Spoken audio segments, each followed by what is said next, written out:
১২৫ আসনে প্রাথমিক প্রার্থী ঘোষণা করেছে জাতীয় নাগরিক পার্টি এনসিপি। ঢাকা ১১ থেকে দলের আহ্বায়ক নাহিদ ইসলাম, রংপুর থেকে সদস্য সচিব আক্তার হোসেন নির্বাচন করবেন। সংস্কারের পক্ষে থাকা বিএনপি জামায়াতের বিদ্রোহী প্রার্থীদের দ্বিতীয় ধাপে মনোনয়ন দেওয়ার কথা জানিয়েছে দলটি। মনোনয়ন ঘোষণা শেষে লেভেল প্লেইং ফিল্ড নিশ্চিত করতে সরকার ও নির্বাচন কমিশনের প্রতি আহ্বান জানিয়েছেন এনসিপির আহ্বায়ক নাহিদ ইসলাম। নূর হোসেনের রিপোর্ট। বিএনপি জামাতের জোটে না গিয়ে স্বতন্ত্র জোটে আলাদা নির্বাচনের অংশ হিসেবে ১২৫ আসনে প্রার্থী ঘোষণা করেছে গণঅভ্যুত্থানে নেতৃত্ব দেওয়া তরুণদের রাজনৈতিক দল জাতীয় নাগরিক পার্টি। রাজধানীর বাংলা মোটরে অস্থায়ী কেন্দ্রীয় কার্যালয়ে দলের মনোনয়ন ঘোষণা করেন সদস্য সচিব আক্তার হোসেন। পঞ্চগড় ১ মোহাম্মদ সার্জিস আলম। নির্বাচনে কুমিল্লা ৪ থেকে হাসনাত আবদুল্লাহ, পঞ্চগড় ১ থেকে সার্জিস আলম, নোয়াখালী ৬ থেকে হানান মাসুদ এবং মুখ্য সমন্বয়ক নাসিরউদ্দিন পাটোয়ারি নির্বাচন করছেন ঢাকা ১৮ আসন থেকে। মনোনয়ন ঘোষণার সময় দলের সদস্য সচিব আহ্বান জানান জনগণের পক্ষে এবং নতুন বাংলাদেশের জন্য শাপলাকলিতে ভোট দেয়ার।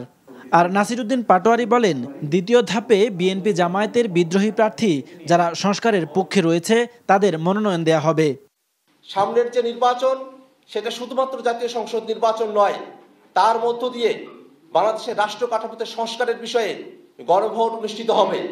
আমরা বাংলাদেশের জনগণকে হ্যাঁ ভোটের পক্ষে থেকে হ্যাঁ ভোটকে জয়যুক্ত করে বাংলাদেশের মানুষের সংস্কারের যে আকাঙ্ক্ষা সেটাকে বাস্তবায়নের জন্য উদাত্ত আহ্বান জানাই। বিএনপির যারা বিদ্রোহী রয়েছেন তবে রিফর্মের পক্ষে আপনারা আছেন, জামায়াতের যারা বিদ্রোহী রয়েছেন, রিফর্মের পক্ষে যারা আছেন, বিভিন্ন সিভিল সোসাইটি যারা সৎ দক্ষ যোগ্য যারা রয়েছেন, দ্বিতীয় তালিকায় আমরা তাদের নামগুলো রাখার চেষ্টা করব। পরে দলের আহ্বায়ক জানান, দুর্নীতি, সন্ত্রাস ও ফ্যাসিজমের সাথে সংশ্লিষ্ট প্রার্থীদের প্রার্থিতা বাতিল হতে পারে।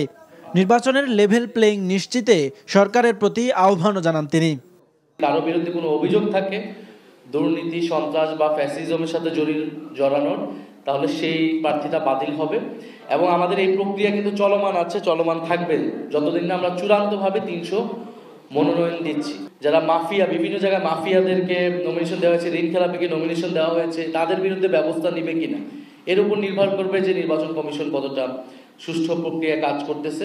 তবে আমরা নির্বাচন কমিশনের উপরে, অন্তর্বর্তী সরকারের উপর আস্থা রাখতে চাই। অস্ত্রের মহড়া ও পেশিশক্তি পরিহার করে দলগুলোকে দায়িত্বশীল আচরণ করার আহ্বানও জানান নাহিদ ইসলাম।